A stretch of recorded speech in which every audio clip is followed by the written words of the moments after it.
सावित्रीबाई फूले का जन्म महाराष्ट्र के सतारा जिले के नया गांव नामक स्थान पर 3 जनवरी सन 1831 को हुआ। उनके पिता का नाम खंडोजी नेलसे और माता का नाम लक्ष्मीबाई था। सन 1840 में मात्र 9 वर्ष की आयु में उनका विवाह 12 वर्ष के ज्योतिबा राव फूले के साथ हुआ। महात्मा ज्योतिबा फूले वह एक महान विचारक, कार्यकर्ता, समाज सुधारक, लेखक, दार्शनिक, संपादक और क्रांतिकारी थे। सावित्रीबाई पढ़ी लिखी नहीं थी। शादी के बाद ज्योतिबा ने ही उन्हें पढ़ना लिखना सिखाया। बाद में सावित्रीबाई ने दलित समाज को ही नहीं बल्कि देश की प्रथम शिक्षिका होने का गौरव प्राप्त किया। उस समय लड़कियों की दशा अत्यंत दयनीय थी। उस समय लड़कियों को पढ़ने लिखने तक की अनुमति नहीं थी। इस रीति को तोड़ने के लिए ज्योतिबा और सावित्री बाई ने सन 1848 में लड़कियों के लिए एक विद्यालय की स्थापना की। यह भारत में लड़कियों के लिए खुलने वाला पहला स्त्री विद्यालय था। सावित्रीबाई फुले वह इस विद्यालय में पढ़ाने के लिए जाती थी, लेकिन यह सब इतना आसान नहीं था। उन्हें लोगों के कड़े विरोध का सामना करना पड़ा। उन्होंने न केवल लोगों की गालियां सही, बल्कि लोगों द्वारा फेंके जाने वाले पत्थरों की मार तक झेली। स्कूल जाते समय धर्म के ठेकेदारों व स्त्री शिक्षा के विरुद्ध सावित्रीबाई फूले पर कूड़ा करकट, कीचड़ और गोबर ही नहीं बल्कि मानव मलमूत्र भी फेंक देते थे। इससे सावित्रीबाई के कपड़े बहुत गंदे हो जाते थे, इसलिए वो अपने साथ एक दूसरी साड़ी भी ले जाती थी, जिसे स्कूल में जाकर बदल लेती थी। इन सब के बाद उन्होंने हार नहीं मानी, वह स्त्री शिक्षा का कार्य जारी रखा। स्त्री शिक्षा के साथ ही विधवाओं की जो सोच दशा को देखते हुए उन्होंने विधवा पुनर्विवाह भी शुरुआत की और सन 1854 में विधवाओं के लिए आश्रम भी बनवाया। साथ ही उन्होंने नवजात शिशुओं के लिए भी आश्रम खोला ताकि कन्या शिशु हत्या को रोका जा सके।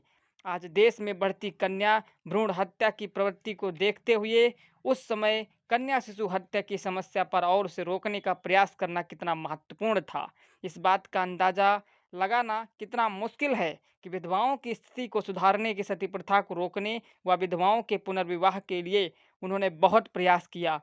काशीबाई नामक एक गर्भवती विधवा को न केवल आत्महत्या करने से रोका, बल्कि उसे अपने घर पर रहकर उसकी देखभाल की और समय पर डिलीवरी करवाई। बाद में उन्होंने उसके पुत्र यशवंत को तट पुत्र के रूप में गोद ले लिया और खूब पढ़ाया लिखाया, जो बाद में एक प्रसिद्ध डॉक्टर बना। सावित्रीबाई फूले ने 2 काव्य पुस्तकें लिखी। पहली काव्य फूले और दूसरी वामन कसी। सुबोधर रत्नाकर सावित्रीबाई फूले ने कभी पीछे मुड़कर नहीं देखा।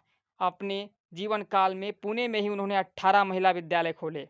सन 1854 में ज्योतिबा और सावित्रीबाई फूले ने एक अनाथ आश्रम खोला। यह भारत में किसी व्यक्ति द्वारा खोला गया पहला अनाथ आश्रम था।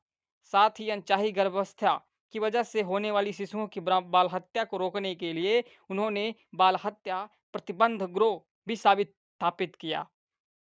समाज स्थान के अपने मिशन पर कार्य करते हुए ज्योतिबा ने 24 सितंबर 1873 को अपने अनुयायियों के साथ सत्य शोधक समाज नामक संस्था का निर्माण किया।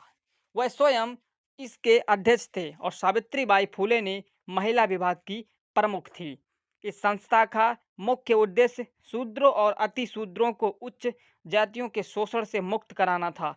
ज्योतिबा के कार्य में सावित्रीबाई फूले ने बराबर का योगदान दिया। ज्योतिबा फूले जीवन भर निम्न जाति महिलाओं और दलितों के उद्धार के लिए कार्य किया। इस कार्य में उनकी धर्मपत्नी सावित्रीबाई फूले ने जो योगदान दिया वह अद्वितीय है। यहाँ तक कि कई बार ज्योतिबा फूले से अपनी अपनी पत्नी सावित्रीबाई फूले से मार्गदर्शन प्राप्त करते थे। 28 नवंबर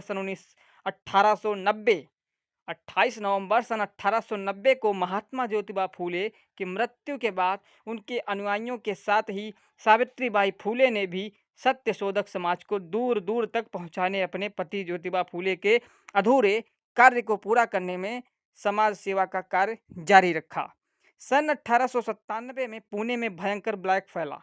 ब्लैक के रोगियों की सेवा करते हुए सावित्रीबाई फूले भी चपेट में आ गईं और 10 मार्च सन 1897 को उनकी मृत्यु हो गई। सावित्रीबाई फूले पूरे देश की महानायिका हैं। हर बिरादरी और हर धर्म के लिए उन्होंने काम किया। उनका पूरा जीवन समाज में वंचित महिलाओं और दलितों के उद्धार के लिए संघर्ष में बीता। उस जमाने में ये सब कार्य करने इतने सरल नहीं थे जितने आज लग सकते हैं। अन्य कठिनाइयों और समाज के प्रबल विरोध के बावजूद महिलाओं का जीवन स्तर सुधारने व उन्हें शिक्षित तथा रूढ़ मुक्त करने में सावित्रीबाई फूले का जो महत्वपूर्ण योगदान रहा है, उसके लिए देश हमेशा उनका ऋणी रहेगा। साथियों, उम्मीद करते हैं कि यह वीडियो आपको बहुत पसंद आई होगी। अगर यह वीडियो आपको पसंद आई है तो हमारे चैनल को सब्सक्राइब करें और घंटी दबाएं, जिससे आने वाले नए वीडियो सबसे पहले आप तक पहुंचे। और साथियों, मैं कहना चाहता हूं कि यह जो चैनल है, इस पर हम दो लोगों की आवाज़ उठाते हैं। एक तो महापुरुषों की जानकारियां लाते हैं और दूसरा हम दबे कुचले समाज की आवाज़ बुलंद करते हैं। साथियों, हम करने जा रहे हैं 10